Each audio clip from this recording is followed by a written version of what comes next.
തിരൂരങ്ങാടി നഗരസഭ CDS തിരഞ്ഞെടുപ്പിൽ ലീഗിന്റെ ഔദ്യോഗിക പാനൽ പരാജയപ്പെട്ടു. ചെയർപേഴ്സൺ, വൈസ് പ്രസിഡന്റ് സ്ഥാനങ്ങളിലേക്ക് നടന്ന തിരഞ്ഞെടുപ്പിലാണ് മുസ്ലിം ലീഗ് നിർദ്ദേശിച്ച 2 സ്ഥാനാർത്ഥികളും പരാജയപ്പെട്ടത്. ചെയർപേഴ്സണായി റംല കക്കടവത്തും വൈസ് പ്രസിഡന്റായി P. ഉമ്മു ഹബീബയും തിരഞ്ഞെടുക്കപ്പെട്ടു. ചെയർപേഴ്സൺ സ്ഥാനത്തേക്ക് നിലവിലെ vice president Rasheeda, vice president സ്ഥാനത്തേക്ക് മുൻ നഗരസഭാ കൌൺസിലർ പൂങ്ങാടൻ ഫാത്തിമ എന്നിവരെയാണ് ലീഗ് നിർദ്ദേശിച്ചിരുന്നത്. എന്നാൽ ഇരുവരും ദയനീയമായി പരാജയപ്പെട്ടു. ചെയർപേഴ്സൺ സ്ഥാനത്തേക്ക് മത്സരിച്ച റംലയ്ക്ക് 28 വോട്ട് ലഭിച്ചു. റഷീദയ്ക്ക് 10 വോട്ടുമാണ് ലഭിച്ചത്. വൈസ് പ്രസിഡന്റ് തിരഞ്ഞെടുപ്പിൽ ഉമ്മു ഹബീബയ്ക്ക് 22 വോട്ടും 16 വോട്ട് ഫാത്തിമയ്ക്കും ലഭിച്ചു. വിജയിച്ച റംല നിലവിലെ ചെയർപേഴ്സണും മുൻ ലീഗ് നഗരസഭാ കൌൺസിലറുമാണ്.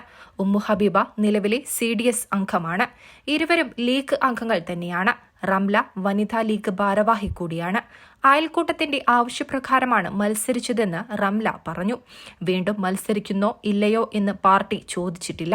പ്രസിഡന്റ്, വൈസ് പ്രസിഡന്റ് സ്ഥാനങ്ങളിലേക്ക് റഷീദ, ഫാത്തിമ എന്നിവരുടെ പേര് നിർദ്ദേശിച്ചുകൊണ്ടുള്ള ഒരു മെസ്സേജ് അയക്കുക മാത്രമാണ് ലീഗ് നേതൃത്വം ചെയ്തതെന്നും റംല പറഞ്ഞു. News desk, Tirurangadi today.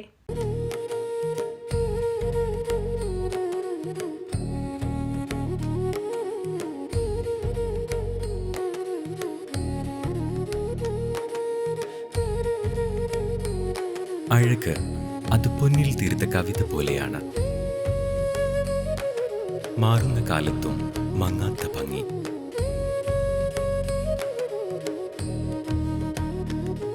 40 വർഷങ്ങൾ മിനുക്കിയ പാരമ്പര്യത്തിന്റെ തിളക്കം. Thooba jewellery, main road, Chemmad.